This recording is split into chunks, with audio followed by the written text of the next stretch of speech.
Hello, good evening, and welcome to Old Roman TV and to this week's edition of Old Romans Unscripted. Now, I think we might have a full panel at some point during this show, meaning there may be four of us.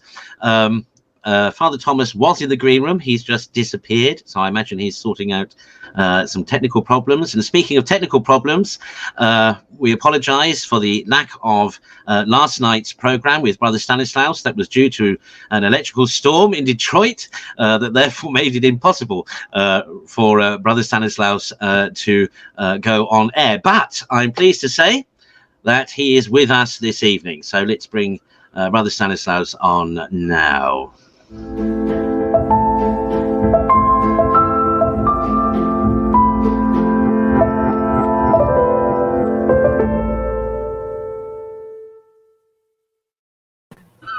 Hello, Brother Stanislaus. Hello, Excellency. How are you?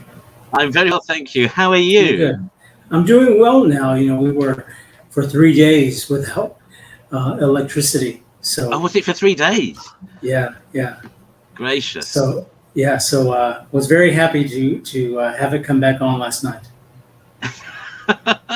Yes. Well, I know there were quite a few that were sorry to miss last night's program. The advanced messages and things, people were looking forward to it. So sure. And actually, people were even sending apologies to say that they wouldn't be able to see it at the time it was broadcast, but would it be available afterwards? So there you go. That's the level of interest.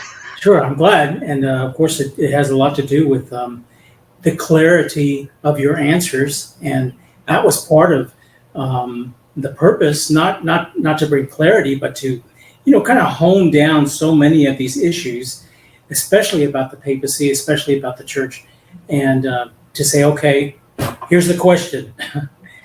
And give you the opportunity to answer serious inquiries, and I think people have responded to it. Yes. Certainly, the viewing figures would seem to reflect that week on week. Well, hello and good evening to you, our viewers, and thank you for your greetings. So hi there to Trevor. Greetings from Washington State. As he later says, maybe I should include US. I think we can gather that. Hello to Peggy. She says, hello, Old Romans. Greetings to you, Peggy. Peggy, of course, is in East Texas. Kentucky. I think. Is it Kentucky? Let us know, Peggy. Oh, Eastern Tennessee.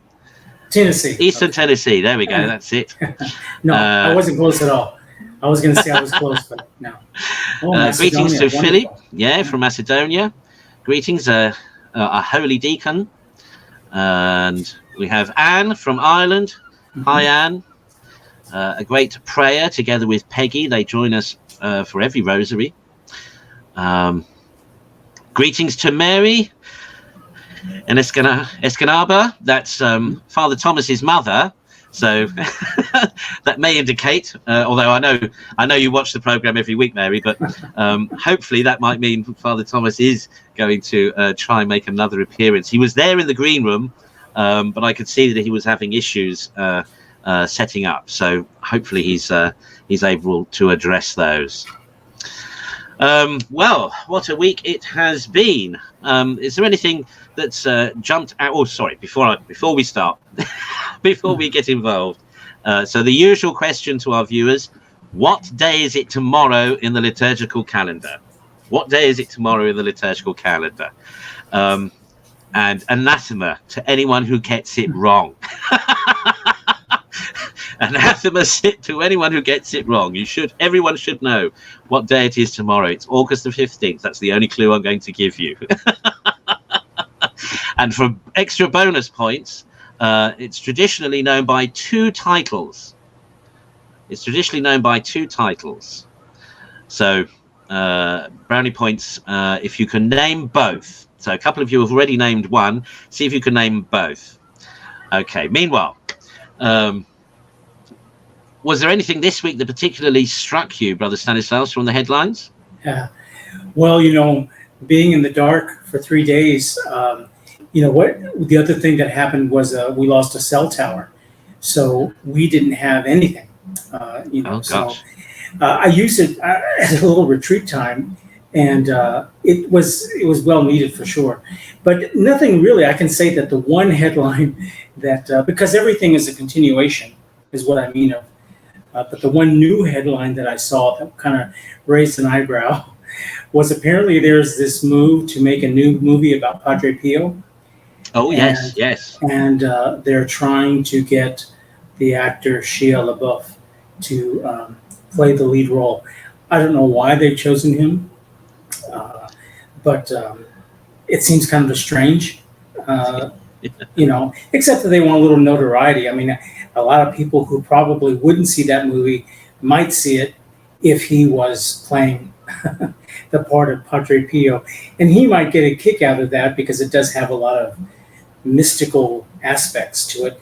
But unfortunately, I think it'll probably turn out to be more like the most recent Fatima movie, which was more from a worldly perspective and tried to incorporate a contemporary worldly attitude toward, which is what they're doing with everything. The revisionist history.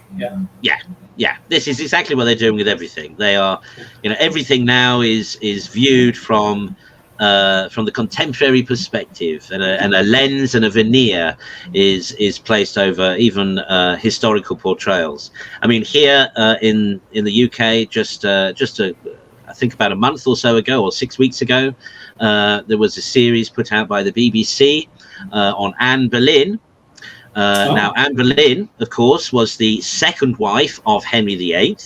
It was to marry her that he attempted to divorce Catherine of Aragon, who I still believe should be canonized. She should be a saint, Catherine of Aragon, a tremendous witness to the Catholic faith she gave in the testimony of her life, and in the way that she conducted herself as well. She was greatly loved by the English people. Right up until her death. In fact, it was reported at the time when the King and the Queen made their respective separate journeys to the ecclesiastical tribunal for the annulment proceedings. When Henry arrived, there was great booing, and when the Queen arrived, there was great cheering. She was greatly loved. And fortunately, of course, though she died unhappily, she didn't lose her head. So that was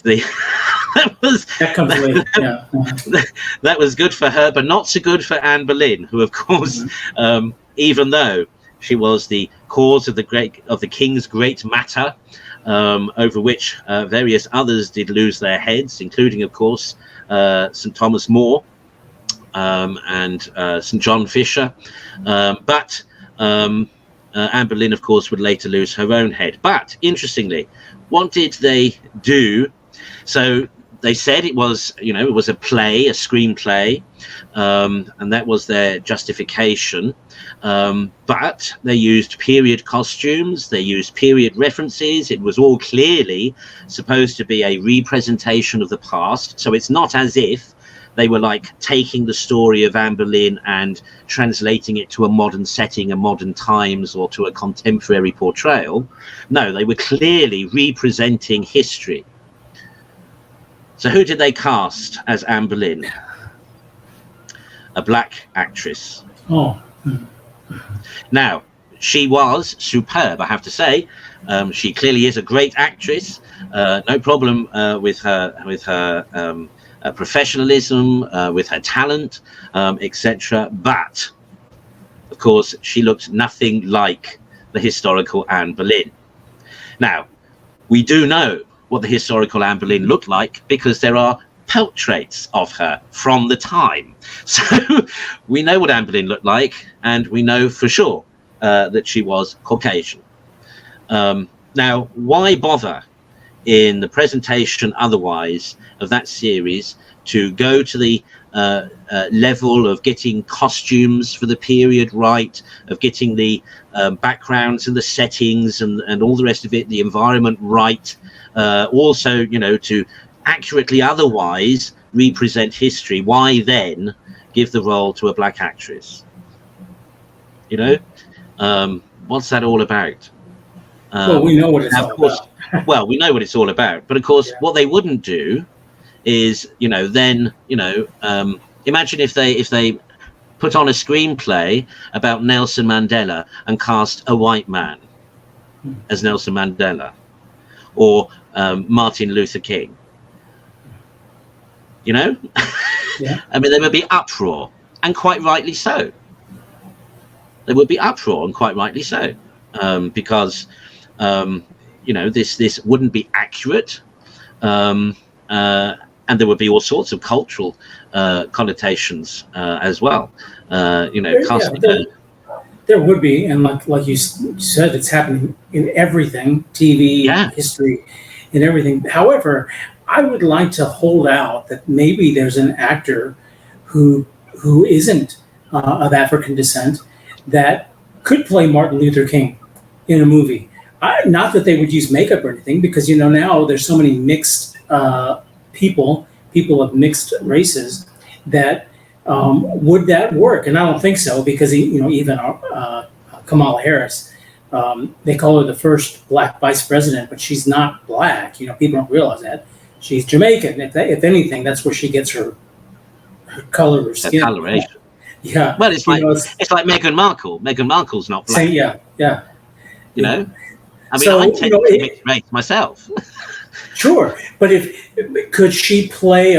Could she say she could play some black character in some film, and she might have an argument for it. But I think there'd be more saying, not unless she's the best one. Because history go back. Don't have to go too far back. Even here in the United States, the vaudevillian history. A lot of times it was just the men. So they played everything. It could be funny, but that goes back long. You go back to ancient Greece, where they were doing that. But I think it's just, again, another fallacy that they're building, because eventually they are trying to sell us. They're trying to buy our souls with these things, and I don't know if anybody really sees that. It's not that any one thing will do it, or it could be, or that a number of things will do it. But the old saying here, it's old now, but we say, if you keep drinking the Kool-Aid, eventually it's going to affect you. And a lot of people don't know that that refers to the Jim Jones craziness in the 70s here in the United States, where they did drink the Kool-Aid literally, and he had laced it with cyanide, and so killing everybody.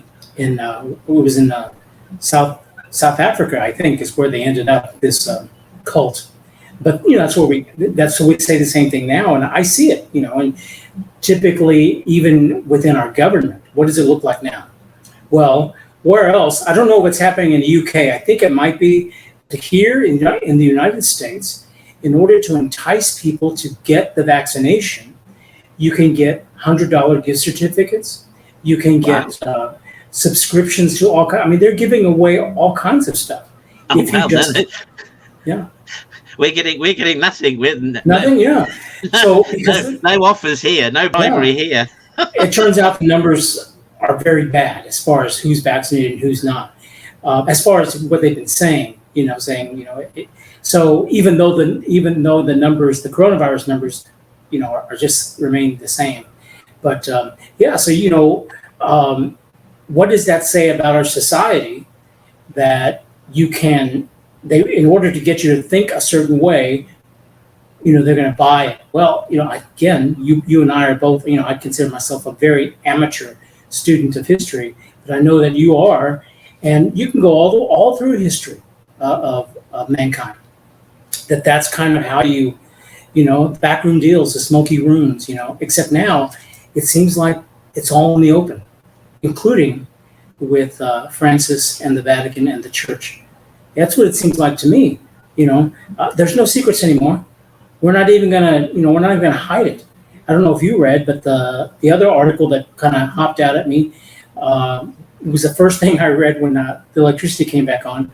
Was there's rumors that the two dicasteries, Congregation for the Doctrine of the Faith, and the Society for Religious Congregations and Apostolic Life, and then the other Congregation for Discipline of the Sacraments that Pope Francis has given to handle how to implement Traditionis custodes.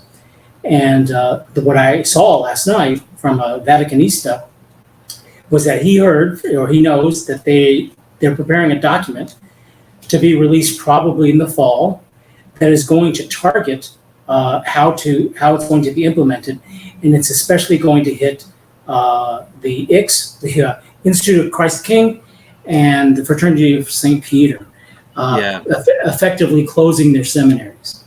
This was was this Marco Tossati? Yeah. Now, he's been in and out of the green room, but I'm going to bring him on now. So here is Bishop Kelly.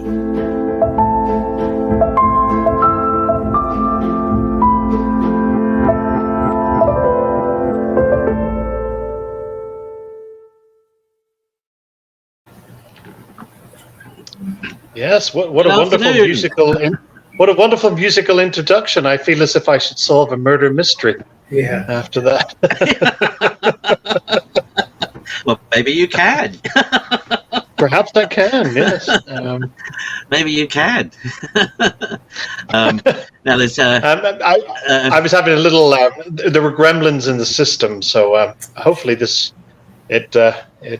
stays live. But we'll see. I'm here for now.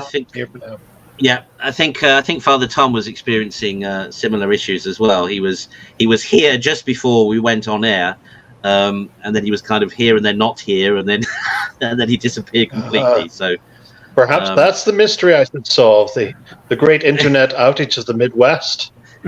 No mystery. The little Reisels, mon ami. The little Reisels. Were you affected at all by the same storm that struck Detroit and Michigan? Well, we've been affected. On the side of the lake. It's the other side of the lake, but I fear that what we experienced, which is fairly bad, although not where I live, but it ran south of the city. We had a first round of storms that ran north of the city, and the second that ran south, but it went off across the lake, gained momentum from the lake waters, and then hit Michigan. So I fear that's where they got. But it all fired up in Iowa. So it came from Iowa, across Wisconsin, Illinois, across Lake Michigan, through the state of Michigan, and then hit Detroit. But we did have, I think it was Tuesday, there were reports of 9 tornadoes, I believe, 8 or 9 tornadoes that hit northern Illinois. So, I mean, we're right at the top of what they call Hurricane Alley, and normally the city doesn't get hit because of the high buildings, kind of dissipates any the rotation, but occasionally it does hit the city. Last year, 2-3 blocks north of where I am, a tornado ran straight down the street and turned a wonderful tree-lined avenue into matchsticks. It was quite extraordinary. Wow! But as I was hunkered down with les animaux in the basement, as this thing just whistled past, a couple of 100 feet to the north of me, it really was extraordinary, quite frightening, actually, I have to say. But gracious. There you are. Isn't weather a wonderful thing? And as a very wise monk once told me, there's nothing you can do about weather except dress for it. Yes, and I think that's quite true, because you can't change it, you can't alter it. All you can do is dress for it. There's nothing you can do about it. Nothing. Now, bless him, Father Thomas was again not quite in the green room. That is to say that the little box appeared, but there was no picture, so he's clearly having technical issues. So we'll see if he joins us. Meanwhile, greetings from Seattle, Washington, from Paul Newman. Hello, Paul. Welcome. Hello, Paul. And also to the Dark Traveller, who says hello, everyone. And we've had some great answers to the usual question about what the liturgical day is tomorrow, and mercifully we don't have to excommunicate anyone. They've they've all managed to get one of the two titles right. So Shirley put both titles in her answer. Absolutely, tomorrow is the Assumption of the Blessed Virgin Mary, also known as her Dormition. And of course, as well, the Assumption and the 12th Sunday after Pentecost. Well done, Anne. That should be an extra bonus point there for remembering the Sunday, the commemoration of the Sunday. Mary, she got it right. Assumption of the Blessed Virgin. Barbara also got both the Dormition and the Assumption. Excellent. Deacon Philip in Macedonia there. He got the Dormition. Peggy, Eastern Tennessee, the Assumption. So well done, all of you. I wish I had something to give you, but I don't. Actually, I might look into that, because we could get some. We have got some merchandise for with the old Roman logo, so I might look into that. We might make that more of a feature, perhaps. Greetings too from Florida, Holy Face devotee. Good evening and welcome to you. Now, Bishop Kelly, how was your week? Week was excuse me, was busy. I've actually been very busy this summer. Usually summers are quiet, but been terribly busy, which is good. Actually had met some wonderful people during the week, some wonderful families and patients, and it's been a good busy, as opposed to several weeks past of being well, not bad busy, but exhausting busy. So I do feel invigorated. I've taken myself out of the city for the weekend and just enjoying the countryside and a bit of peace and quiet, space to pray and to walk, and then disrupt all that by talking to you guys. Now, now Father Thomas is trying again, so if he manages to get a picture, I will bring him on. Now, I don't know if this is reflective or suggestive at all of the situation in America, but I've noticed that in the past week, several traditionalist clergy have become subject to the dreaded COVID. His Eminence Cardinal Burke tweeted that he is proved tested positive for COVID. We know that Father Chazal, Father Francois Chazal of the SSPX resistance in the Philippines, that he is very poorly with the COVID. He's got pneumonia in the lungs, and various other priests of the SSPX and FSSP have been reported and have requested prayers. Have you noticed at the hospital, does there seem to be a rise in cases there? Well, yes and no. We're certainly in the city of Chicago, where there is a rise, but it's not through the roof. So I mean, we're still pretty busy, pretty full. We've a lot of patients that are post-COVID with complications, but there hasn't been an exponential rise. Certainly in Chicago, the numbers are creeping up. There hasn't been but yet again, if you look at the city of Chicago, as opposed to the rest of the state of Illinois, there is a higher vaccination level. So people with vaccines tend not to be hospitalized, if you look and believe the figures. The outbreak seems to be among the unvaccinated and the young. The hospitalization tends to be lower, but that's just looking at the data I'm presented with that I get daily. I don't know where the data comes from. I'm not an expert in it, but I just look at what's presented to me. But I will say, I didn't know about the others that had tested positive or had become sick. But I did see that Cardinal Burke had posted that, and on a number of blogs and threads. One, I have to say, there's an Irish American blog. Of course, Cardinal Burke is Irish American, out of New York, called Irish Central.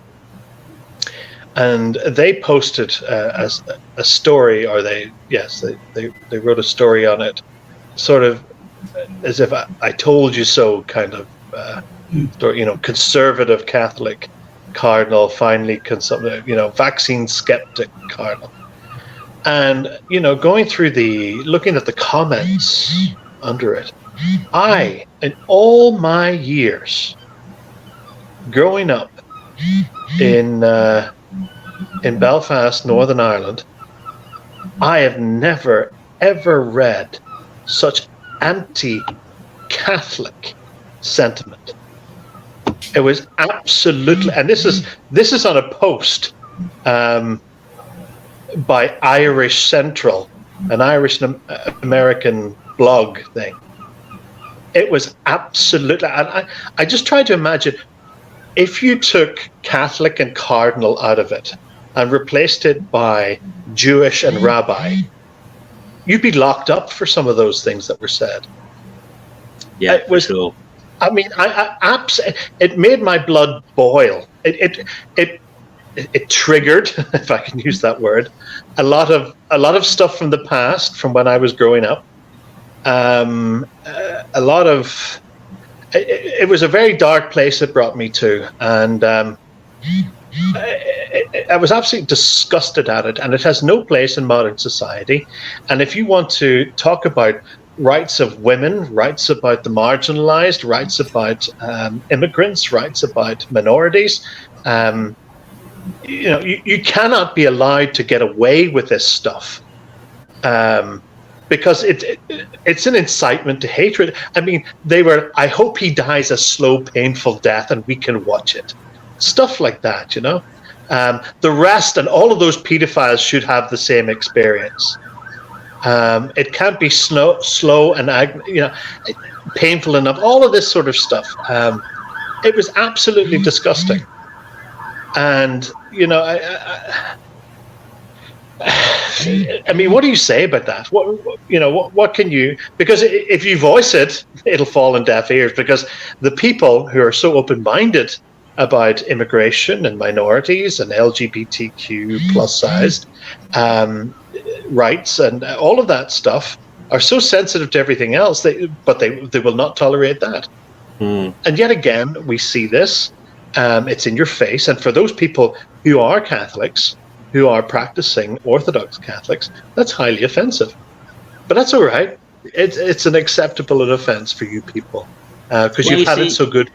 You've had it so good for so long. Well, let me tell me when, as a Catholic in England or Ireland or the United States, that we've had it so good for so long. Because we haven't ever had it so good. We've always been discriminated. In the three places that I've just named, we've been discriminated against for hundreds and hundreds of years. Yeah, and by so law. Let me know. Tell me, and by law, written into law. Just the same as the laws of slavery, just the same as voting laws, everything else has been written into law. Tell me. I know British law has changed, but I think the prime minister still cannot be a Catholic. Certainly the monarch can. Oh, but that's changed. It has to be recently. Yeah, well, I mean, it was interesting because it was brought up because. Boris Johnson, of course, got married recently in Westminster Cathedral. Yeah.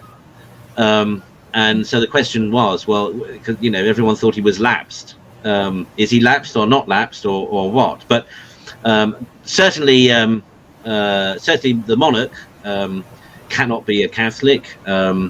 Anyone in the royal family who is a Catholic is automatically not included in the line of succession. Certainly, and but otherwise in politics things I think are better. Well, and improve. That has to be a fairly recent change, because I remember when Tony Blair was Prime Minister and his wife was Catholic, and they would both attend, and they sent their children to Brompton Oratory School. And then he converted afterwards. And he did, I think, say that he didn't convert because it would have excluded him at the time from being Prime Minister. Yeah. So I think the change in the law has to be they might have changed it recently. Yeah. And then, of course, with Cardinal Cormac Murphy O'Connor, they offered him ennoblement in his retirement, but he didn't take it. But that would have been an interesting situation to have had a Catholic cardinal in the House of Lords. Lords. A Lord spiritual. Yeah, that would have been quite something. But then again, the scandal that followed him probably maybe it was just as well that he didn't. but the point stands. Back to the original point is that it seems to be this acceptable discrimination, and what has happened to the liberal movement? It's become illiberal. Yeah. I remember from the 80s and the 90s when liberals were actually liberal, where they would have tolerated all sorts of things. They've become the most intolerant bunch I've ever met. You look at the pussyfooting around the headlines recently about the withdrawal from Afghanistan. And everyone backs Biden's withdrawal. It's a good thing. It's about time we did it. But just as America has done before, and Britain and many other powers around the world, they go in, they create a mess, and they walk away. And nature abhors a vacuum. And what is happening with the vacuum? The Taliban are taking over. Yeah. Now, the great mission of America is to spread freedom and democracy around the world, and all of this sort of preaching that you get from American idealism. But yet, they haven't brought that to Afghanistan. They have removed themselves, and they have allowed Taliban and Sharia law. Now, they will preach to us, our politicians, Mr. Biden and the rest of them, about the inequality of women, that they don't receive equal wages. Now, they have left a situation in Afghanistan, they can't even walk outside the door without covering themselves from head to foot, or even drive a car, never mind equal wages. Yeah. The LGBTQ plus community, they are showing videos to the troops, and everyone has to declare their own pronouns and everything else. Meanwhile, in Afghanistan, they're throwing them off buildings. Yeah. Where are your standards, liberalism? What do you tolerate and what don't you tolerate? You want to persecute the Catholics? You really want to persecute? You want to persecute us? An elderly cardinal because he raised a question about the moral implications of the vaccine, and you delight and glee in the fact that he has become ill, but yet you promote, tolerate, and have enabled the subjugation of women, the persecution and death of LGBTQ people, and all sorts of horrors that exist in the Afghanistan, which you, America, Britain, and the coalition have created and allowed and enabled. But look at the way they, for years they charmed Saudi Arabia, which is, notorious abuse of human rights, where Christianity is forbidden. or any other religion except in specified enclaves. The atrocious way that they have treated LGBT people, etc., and the way they treat women. And yet, Britain and America, successive governments, doesn't matter, blue or red, successive governments all over Saudi Arabia can't get enough of them. And particularly the Clintons, particularly Hillary, particularly Bill, particularly Obama, who with their foundations, who are major backers of their foundations? Crown Princes of Saudi Arabia. Absolutely, disgusting. Double standards, hypocrisy, just complete hypocrisy. But you hit on, a vein that is in the last few weeks or so. I've noticed in trending in the headlines is a rise in anti-Catholic sentiment, but also too.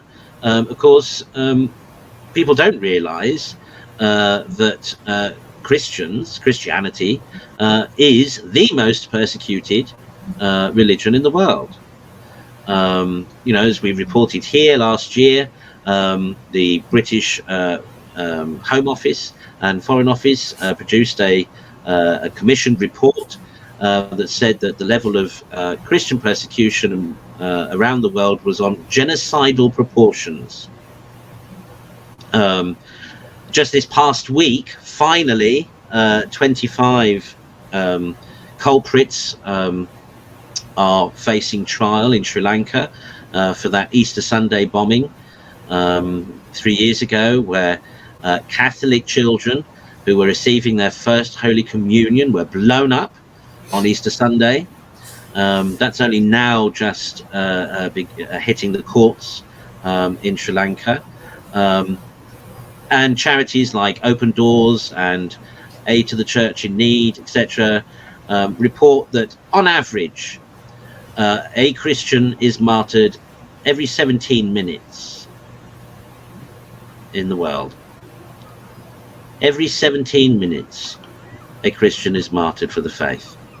This is in the 21st century, the first decade of which over 1 million Christians were martyred. Following the 20th century, wherein, of course, more Christians were martyred in that century than in all the preceding centuries put together.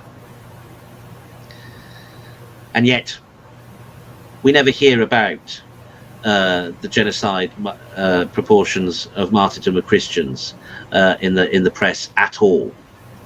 We constantly, we all know about the 6,000 Jews killed in the Holocaust, but nobody says anything about the millions of Christians who have been martyred for the faith this past century.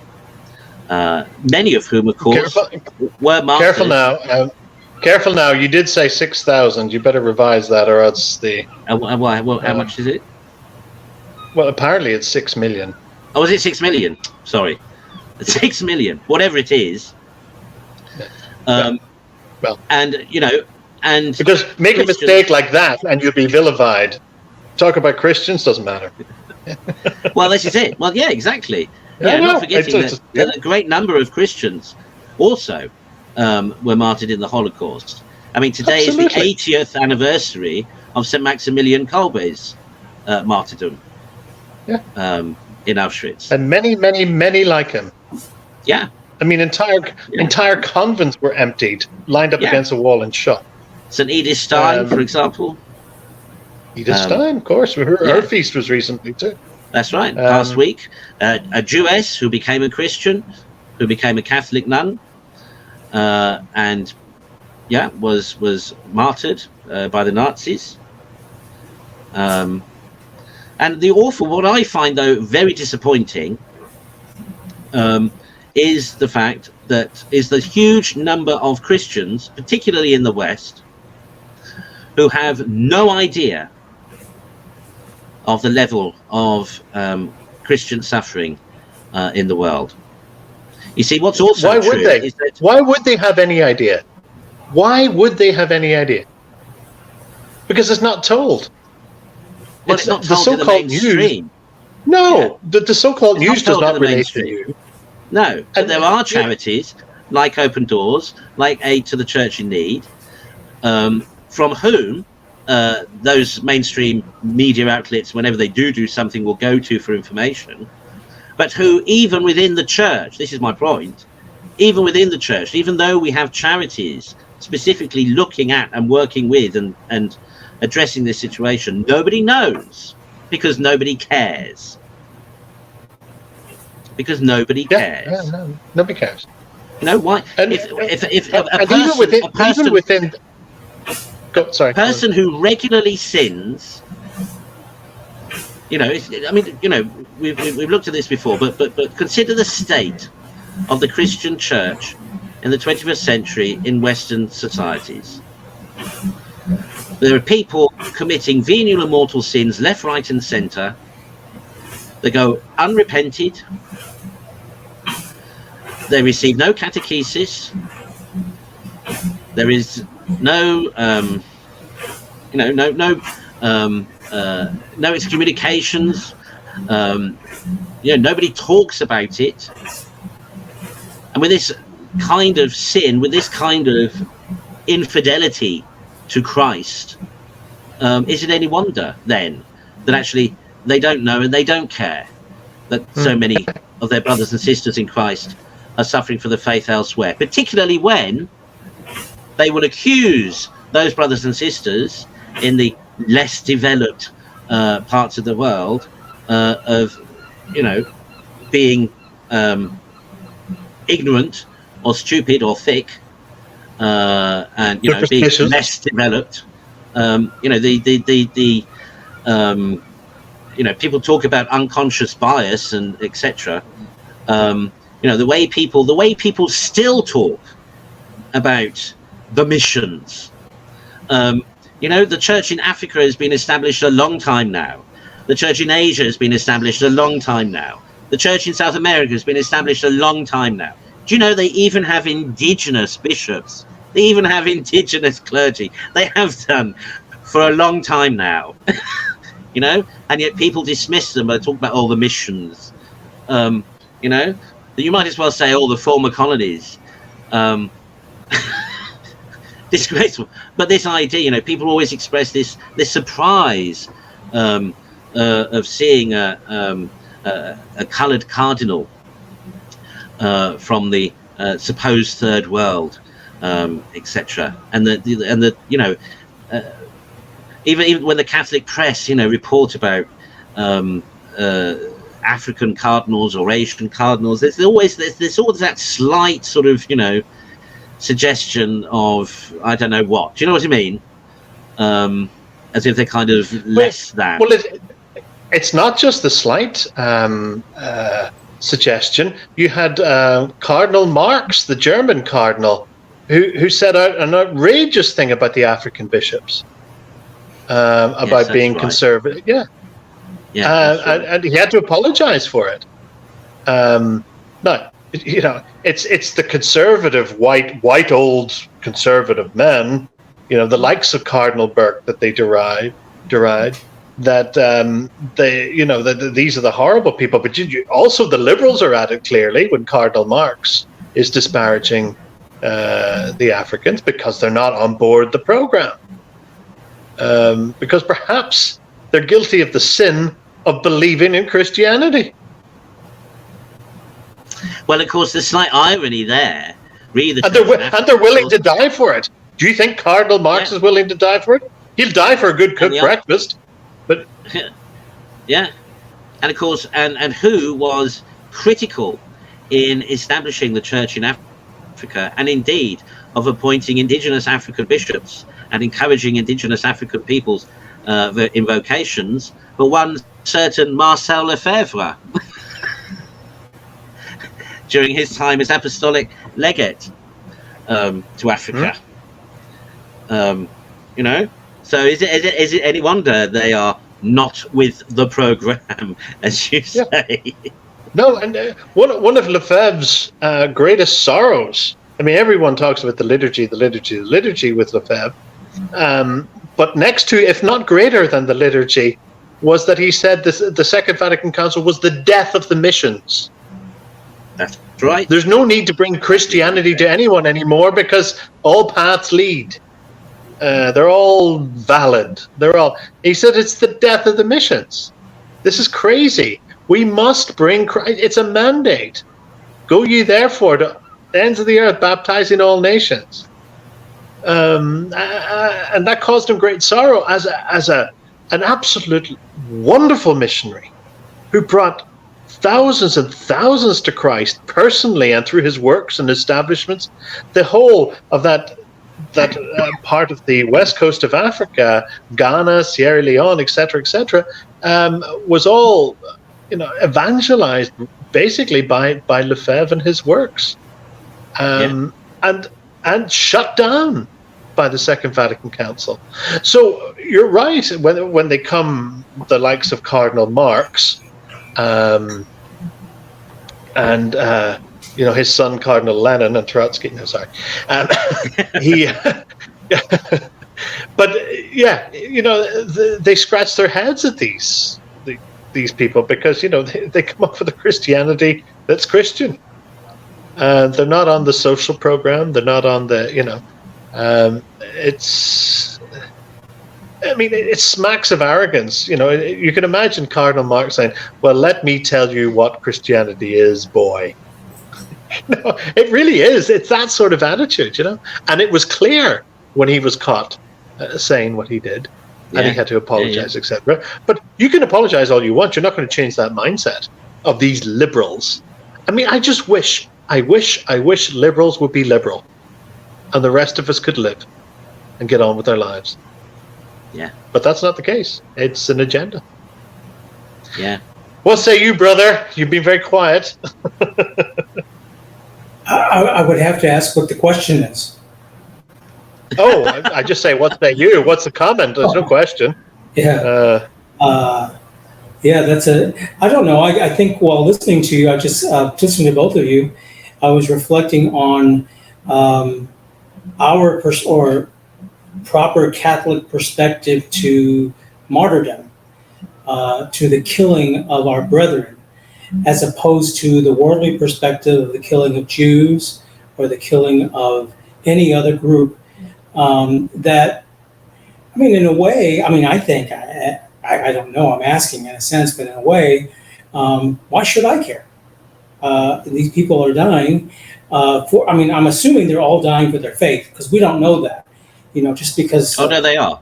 Yeah, 200 people are mowed down in a church. We don't know their conscience, so we don't know that they're dying for their faith. But we presume that, sure. We can assume that if they showed up to church, there's some sort of investment. Sure. And so if I look at that, I think, well, the lifeblood of the church is the blood of the martyrs. It always has been. If we're in such trouble in the world right now, maybe that's what's called for, is the sacrifice of their lives. I'm not saying that it's justified, or I don't know. We're going to be in this country probably at a point soon where people like me are going to get to discover whether or not we have that type of courage and faith. But in the meantime, I would be the one interjecting, saying our Catholic faith, our Catholic worldview is different than every other group, nation, nationality, whatever, because they do want justice. And I don't know that, martyrdom calls for any sort of calling for justice. I appreciate the notoriety it might bring because it could convert souls, yes. But I think it's different than saying, can we say too many Christians are dying for their faith? I don't think so. Again, I don't think most people want to go die for their faith. I don't think that's what I'm saying either. But we are all called to live out our faith in the way in which God has provided for us. And in the countries that we refer to as third world countries, where most of this type of martyrdom is happening, maybe I need to be there. Maybe that's the better place, because I could die as a martyr, but I'm not. God put me here, and so I have to live out my faith here. So I don't know. It's an open question that I would pose, because I think it's important to the world for them to continue to understand why we believe what we believe and why we will die for what we believe. Yeah, I mean, I think the sadness for me is the fact that there is these people are losing their faith for Christ, and we here are squandering the grace. Oh yeah, sure. No doubt. And that's the great sadness, as well as the fact that it shows the depth that of the modernist infection within the church, within the mindset of people, that people only think about themselves, that they only have their subjective appreciation of things, and don't think about the realization of the communion of saints, which is not just about our intercessors in heaven, but is actually about our brothers and sisters here on earth. The communion of saints that we profess in the creed is not just about the church triumphant, but it's about the church militant too. And St. Paul, of course, says, well, where one is glorified, all are glorified. Where one suffers, all suffer. But there is no suggestion of anyone in the West experiencing the suffering of their brothers and sisters in Christ elsewhere in the world. And I think that's part of the reason why the church here is so apathetic, is so willing and easily compromises with secular values, and because otherwise, surely a church otherwise that felt the pain of our brothers and sisters in their martyrdom would be lobbying governments to do something about it, would be going to the streets, holding vigils. Isn't it interesting? I don't know about the States, but particularly here, if there's a synagogue shooting or a mosque shooting or something like that halfway around the world, the last time was New Zealand, suddenly all over this country here in the UK, people come out on the streets with their candles and have a candlelit vigil. For all these Christian martyrdoms, when whole villages in Africa are razed to the ground, and women and children are obliterated, annihilated, nobody comes out on the streets for a candle vigil for that. And you can almost guarantee it won't be mentioned in the pulpit the following Sunday. And for sure, there's no bishop going to be reported in the headline of at least one mainstream media outlet saying, "Isn't it awful what's happening in Africa?" It doesn't happen. Yeah, I think Bishop Kelly hit it. Yeah. And even when similar events happen here in the West, next to no coverage. So, the terrible business in Nice 2 years ago, where a pregnant woman was stabbed to death, who was attending daily mass in Nice, in the cathedral. Barely anything. The priest this week, earlier this week, a priest in France was stabbed. He was giving shelter to an arsonist who had attacked Nantes Cathedral and was waiting trial. This priest had given him shelter. He was stabbed to death by him. Now, was that all over the mainstream media? No. And likewise when Jacques Hamel, this year, just a few weeks ago, was the 5th anniversary of Father Jacques Hamel's martyrdom, where in a sleepy little tiny town in the north of France, in Normandy, his throat was slit whilst he was saying mass, daily mass. And again, next to nothing. But my point is, the next to nothing from us either, from the church.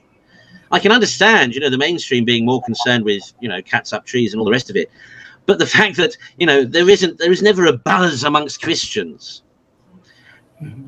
And what it always makes me think of is the early church, where that the identity with the martyrs was so close that the church went to worship in the catacombs, took, when the church was allowed to worship in public, took the relics from the catacombs and put them in the altars, maintaining that closeness, emphasizing that unity of their passion with the passion of our Savior. And for sure, the reason why we have sometimes only sketchy details now of those early martyrs is the only reason why we had them for 2,000 years is because everybody, all those Christians, all those Catholics at the time were talking about them, talking about their martyrdom, talking about their witness, talking about their testimony, talking about the way they stood up and wouldn't renounce Christ, etc. But we get nothing like that today, even though, proportionally there are far more martyrdoms occurring all the time than ever before in history. But where is the buzz? Brother, you rightly say, the quoting, the blood of the martyrs is the seed of the church. But gosh, how we squander that seed. I think I was saying Bishop Kelly, I thought was spot on earlier when he said, because I think what everyone says, the press, even unfortunately members of the church, is, well, you got what you deserved.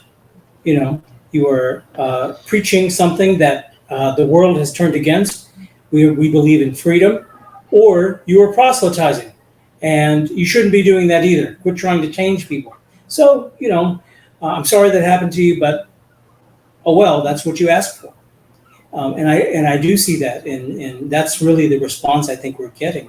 And I do think your point is good as well. That what are we doing with that? And of course, as religious, that's part of our hard work, is through our prayer, through our life, through our witness, through our everything that we do, our ministry, that we are hopefully taking advantage of all those graces that we know, because we read those stories, we know about them, and we can through our prayers hopefully gain some of those graces for us and for others who ask us to pray, and who that we pray for.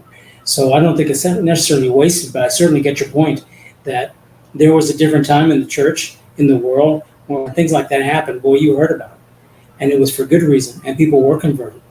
But I think it all goes to the same thing. In fact, I was finishing that book that we've talked about Pope Pius IX, and one of the things that he dealt with, I know you both know, that he finally said, freedom is incompatible with religion. You can't have a free government if you want, which he was the head of the government, and he finally figured, too late, he figured that out. Everything had already been done, but when you get down to it, the freedom that the world talks about, even that's espoused by the United States, is a freedom that I don't know. I don't think it is compatible with how we should understand our faith. Meaning, you see my board. No, it's not. That's a freedom. I mean, the kernel of the matter is as elusive as it is obvious. I mean, the freedom promised by governments or political systems of this world, the freedom promised by God is a true freedom. And the paradox is, the true freedom promised by God is by one soul subjugating itself to the will of the Father, enslaving itself to the will of the Father. Yes. That's where our freedom and true freedom meet. It's as simple and as complicated as that. And that's the message that's not easily received. That's a message that the world would balk against. That the world system of freedom would tell you that isn't of its essence slavery. It is, but in that slavery to the will of the Father is true freedom, because you're truly living what you are created to be. So it's ultimate freedom, because you live the very purpose from which God created you.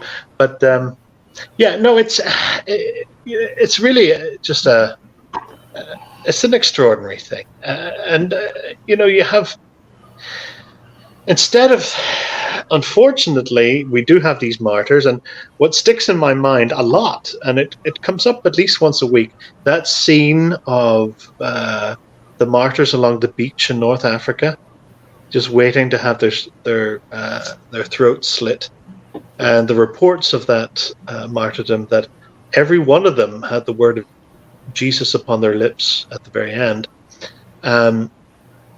It's a chilling, but yet an invigorating scene.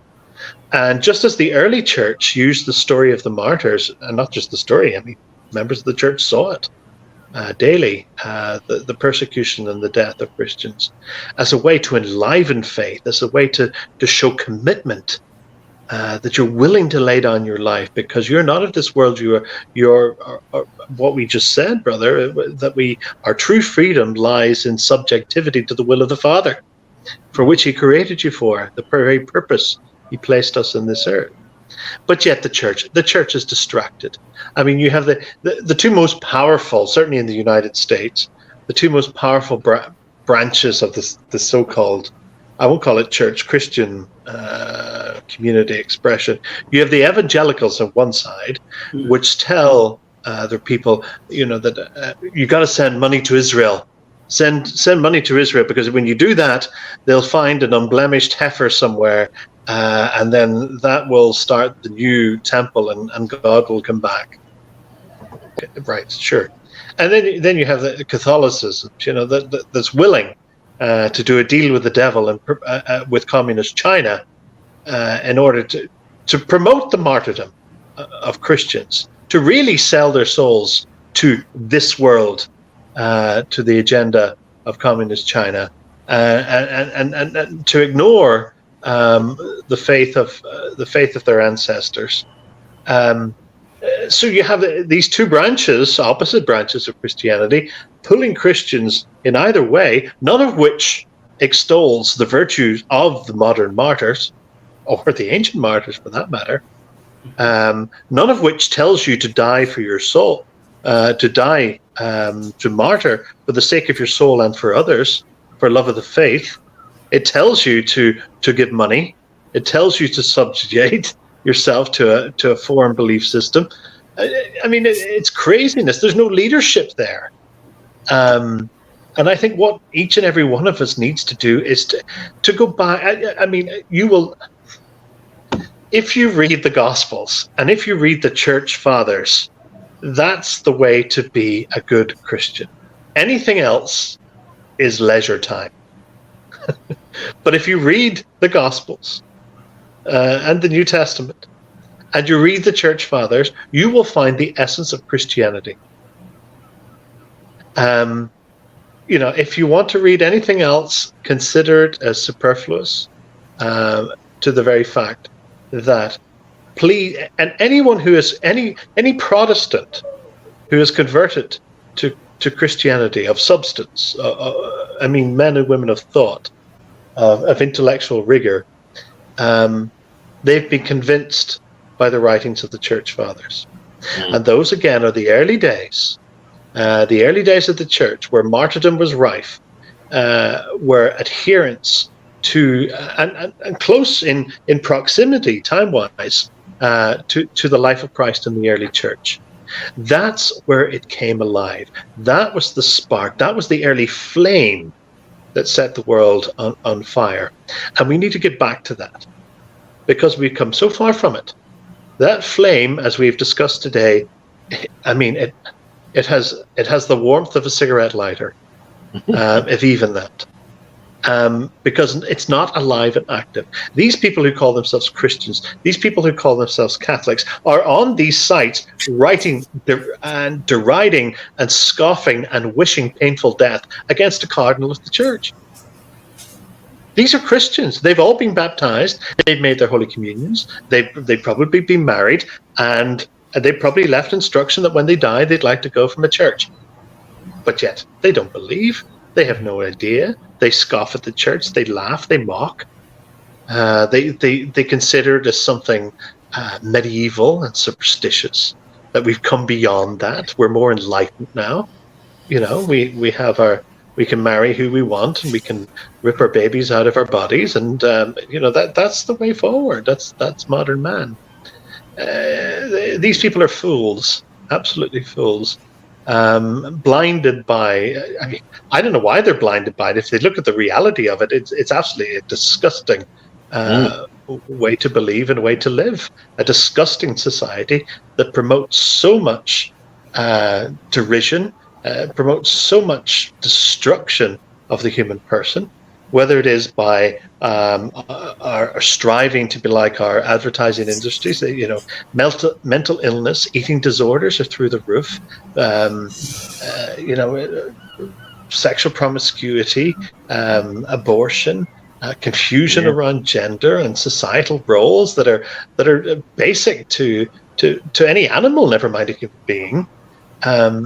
It's absolutely utter confusion, but they think that confusion is somewhat higher ranked than something that has methodical philosophical basis. And they're not even Christian.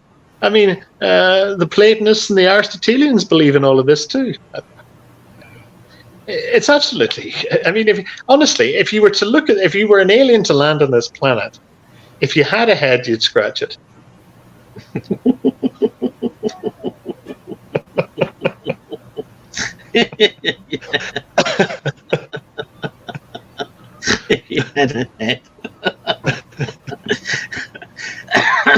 Yeah, no.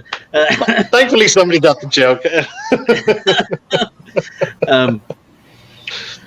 So, what to do then?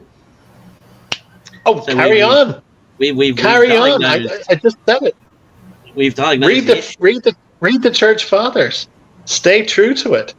Know that you have sanity while everything else is confusion. And live the faith. I mean, live the faith. Live it. That's the thing. As I said in previous weeks, and be joyful about living it. Look, you don't need to be angry at the world. Yes, it will get you angry, but let that go. Joyfully live your own truth. Know that you're not the confused one. Yeah, not your own truth. No, not your the truth. The truth. But live the truth, and be joyful in it, and know that you have the luxury of knowing that this is right. This is reality. Everything else is confusion. I mean, you have to interact with it. You have to go buy your bread, you buy your sausages, and all of that sort of stuff. Post a letter or whatever people do nowadays. That's fine. Interact with it. Be of it. Be of the world, but not be in the world, but not of it. And I mean, that's been an exhortation for many a year. And that's how you survive. And if you do that in an honest, true, and loving way, you'll convince others. People will ask, why are you so damn happy? Because everyone else is miserable. I guarantee they're miserable. You can't have enough yachts. You can't have enough pads in Saint-Tropez or Monte Carlo or anywhere else. None of that will make you happy. It'll be very nice, but it won't make you happy. Whether you've got shiny buttons and marble halls, or where you have a rented storefront. What will make you happy is the truth. The absolute, undivided, undiluted truth. And in that, you will only find joy. Why? Because it's real. It's absolutely real. Everything else is a facade, a distortion, a lie. Truth is real. And the author of truth, and truth itself, is God. So be happy, because you're right next to it. Honestly, carry on. Just do it. This summer has taught me this. Like anyone, you go in and out of periods of being disillusioned and angry, and then somewhat emboldened, and I'm going to do this, I'm going to do that. I have learned this summer, perhaps coming out of the pandemic and everything that I work with and the folk that I work with and the patients and the staff, I've realized to be happy with what I've got. And I have got the greatest treasure that any human being can have. And that's the truth. The pearl of great price. So it really is. And, I was going to complain. I'm really glad we haven't talked too much about it this week. But this endless talking about Pope Francis's thing, I don't care. I don't care what Pope Francis wants to say this day or that day. I mean, he could show up tomorrow and say a pontifical high mass at St. Peter's. I wouldn't tune in. I don't care. I have it. My humble mass tomorrow, which will be said on my own with the angels and saints, is every bit as good. And I have that every day of my life. And I am happy. And it's been a wonderful lesson that's been a long time in the making. I've realized that I've known about it, but I truly feel it this summer.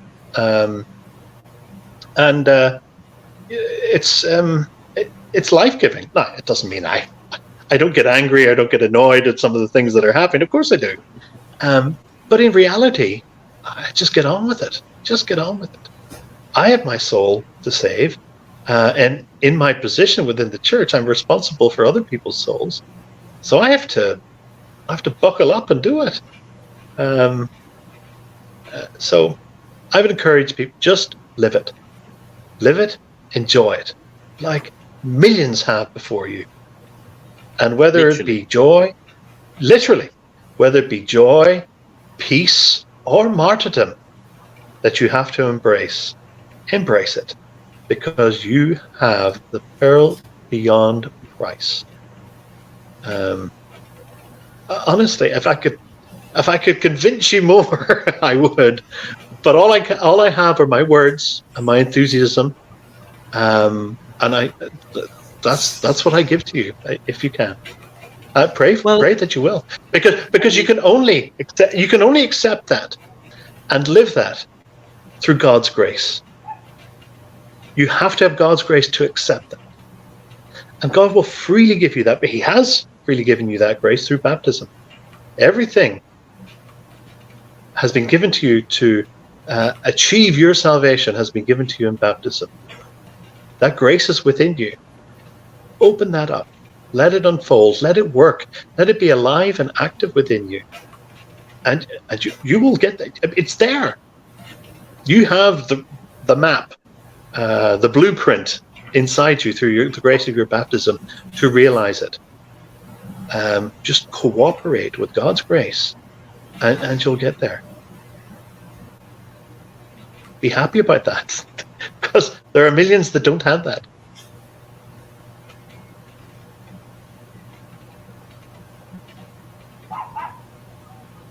Yes, excellent. I just wanted to make sure you had finished. I have finished, yes. No, absolutely, and I mean, and that's why this program is here. That's why the three of us are here, because this is this desire to help others realize God's will for their life. That's the intention of this channel, and because that is the purpose of the gospel. It is you only know who you really are with and through the gospel. You only know really who you are and who you are before God when you realize faith. And the only antidote to the nihilism and despair that is, all pervasive in our society now is Christian hope. Is Christian hope, and every day we broadcast the rosary And I wish more would join us in that opportunity to pray in real time with others, and from around the world. You know, even those of us who are regularly there, we're hundreds of miles away from each other. And you know, you've got me here in the southeast of the United Kingdom. You've got Peggy in Eastern Tennessee. You've got Anne in Ireland there. And you know, there are others who, you know, join us from other continents. I mean, it's incredible. But for me, you know, and I'll be honest that, you know, when I started the broadcast of the Daily Rosary, I mean, Daily Rosary was always something that was a personal discipline. But broadcasting it, you know, initially it was a bit, what's the word? You know, at the end of a long day, it would be like, oh gosh, oh now I've got to do this. It was, you know, you know, people take for granted, I suppose, but you know, it takes a certain level of commitment when you advertise and when you say that you're going to do something online. You have to do it, and if you don't do it, you know, so and you have to be consistent, or try to be, and you have to be constant. And I have to say that initially, you know, to broadcast the Daily Rosary was hard. It was hard because it was an awkward time of the day sometimes, where, you know, some meetings would be just finishing, etc. But why I've continued with it, why I've persevered with it, is because of those who join us, who I know because they come regularly, rely on it. And what is that about? Well, it's about an almost tangible realization of the communion of saints and the church militant here among us. You know, I get great solace knowing that Peggy and Anne and Shirley and Barbara and others are going to be there. And I know that they take great solace every day knowing that the Rosary is going to be there. I mean, it's, you know, now and again I have to cancel it if there are meetings that are sort of that I'm not chairing and I'm not responsible for, but I have to attend. Then sometimes, you know, occasionally there is no Rosary, and I try to let people know in advance. But otherwise, you know, all of us have made that commitment now to be there. And like we said, you know, last week, we share intentions, and it's nice to see those intentions change. You know, some of them go from ill health to better health, etc., and changes in circumstances and all that. And also, what's interesting is that, you know, a lot of those intentions are people we don't know. You know, that I don't know personally, that others don't know personally, but people we know and know of, etc. You know, they post them and they send them, and we pray for them. And you know, it sounds like something and nothing. You know, just a Daily Rosary online sounds like something and nothing, and yet it's everything. It's everything, because it's realizing and living in charity, in our worship and adoration of God, which of course the Rosary facilitates, but also too in the realization of communion and charity, that it enables that sense amongst us as we pray together from wherever in the world we are doing it. And that has become you know how you have particular spiritual sources for your life and ministry. And now the Daily Rosary has become one of those for me. So in addition to the daily Mass, now the Daily Rosary is, you know, it's I can't describe what it means to me to share that experience. And I wish so many others would. I mean, of course, I know, you know, we're in different time zones as well as being different places, so it does depend on those factors. But I wish as many as would join us. No, I absolutely agree, and I want to hold up and flag the fact that you do have the daily rosary. It's a horrible time for me to join usually, or I would, but I just want to echo what you say, because I mean, for all of us, we all should say a daily rosary, but saying you're it not on the together team with if you people, don't say it.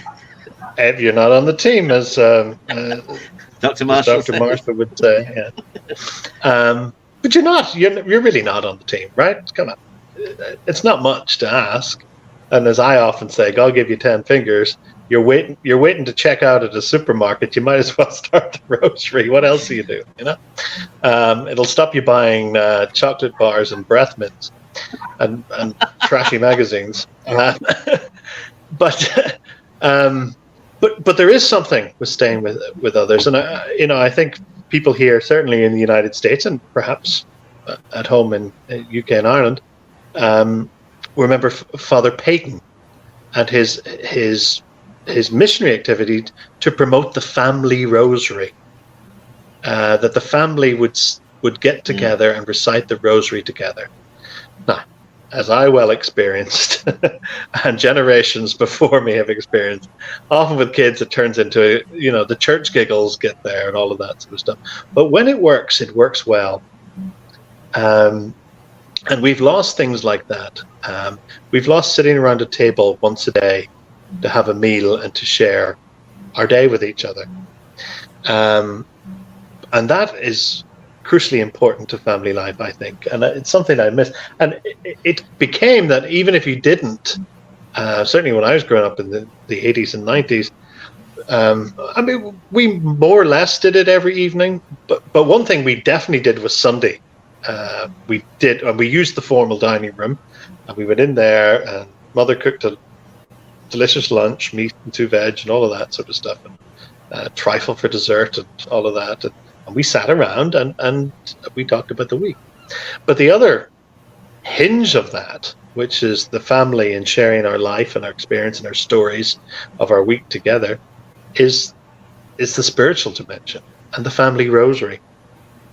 And whether you gather as a family to say it as a unit, or it used to be the tradition, I'm not sure what they do now in churches, but certainly in Ireland, the Legion of Mary would either before or after daily Mass would recite the rosary.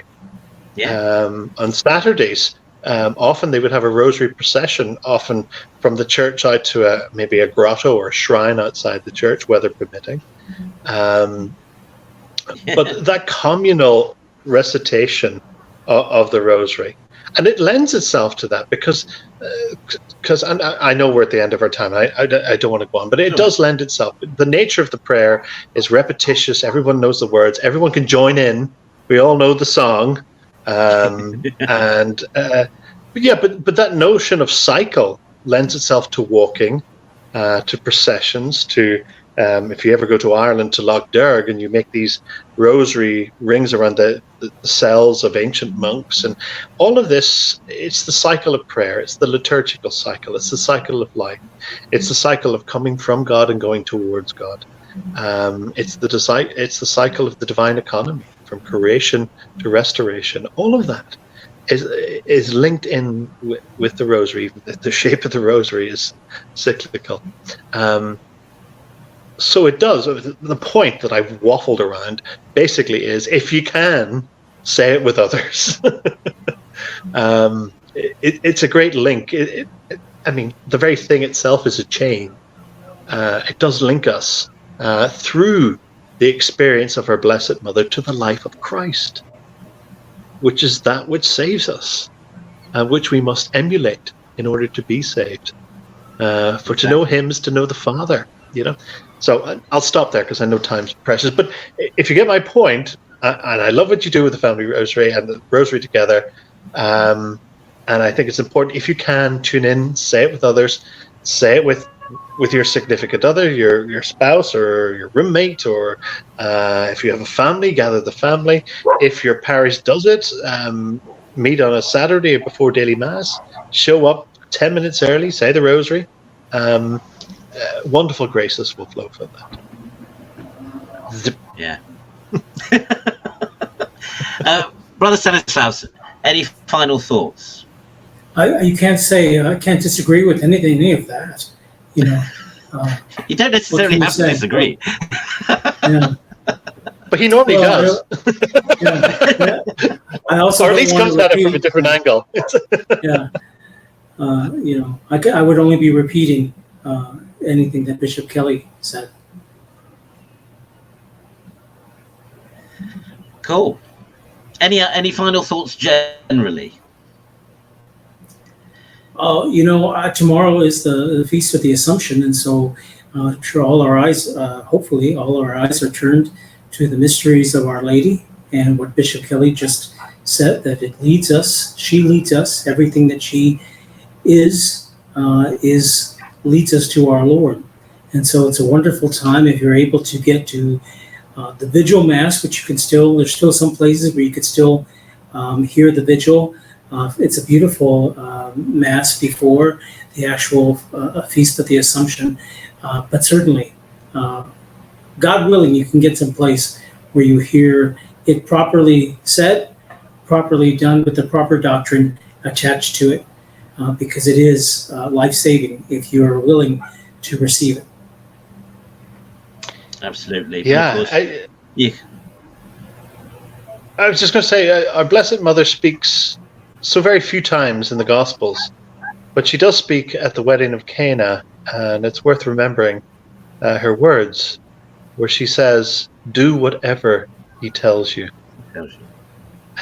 That's the entire missionary spirit of our Blessed Mother. That's if you had two hinges of our Blessed Mother, is her fiat, her acceptance to bear the Messiah, and an expression of her missionary activity is her words at Cana. Do whatever he tells you. And we can have no more encouragement than from his very mother to listen to his words. Right now, just even saying that, making my heart well up. It's wonderful what her message. And whether it be Fatima or Lourdes or Medjugorje or Garabandal or anything else, it can all be reduced down to her words at Cana. She says yes to God, and she tells us to do whatever her Son tells us to do. Which is to love the Lord your God with all your heart, with all your soul, with all your mind, with all your strength, and love your neighbour as I have loved you.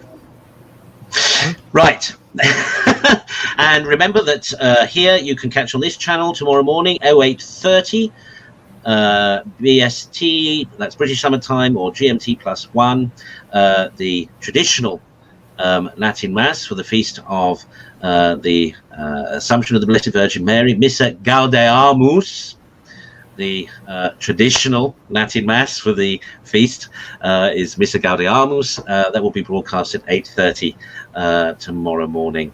Followed, of course, at midday by the Angelus and Bishop Challoner's daily meditation. And he's still talking to us about the right motivations for realizing God's will in order to realize the joy of heaven.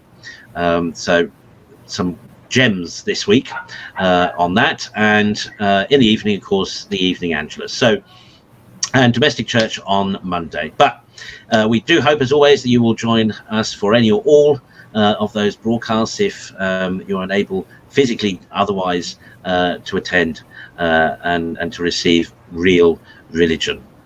Speaking of which, Bishop Kelly, would you kindly give us your blessing?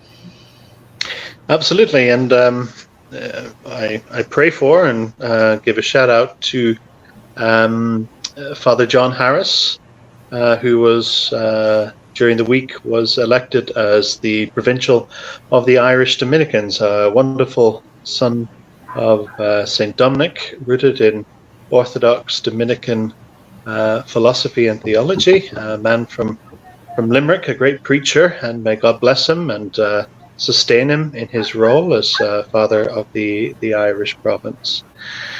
And through the graces and merits attained... Yes, go on. So I was just going to say, and everyone to remember of their charity, to pray for His Eminence Cardinal Burke, and for Father Chazal, and for all those clergy and religious who are enduring COVID. And in union with the merits and graces attained through our Lord Jesus Christ by the dormition and assumption of our Blessed Virgin Mary, may Almighty God bless you, the Father, the Son, and the Holy Spirit. Amen. Amen. Well, it's goodbye from me. Goodbye from them. Oh, the other way. We'll get I'll get it right someday. From all of us, take care of yourselves, look out for others, and remember, bye for now. God loves you. Bye for now. God bless.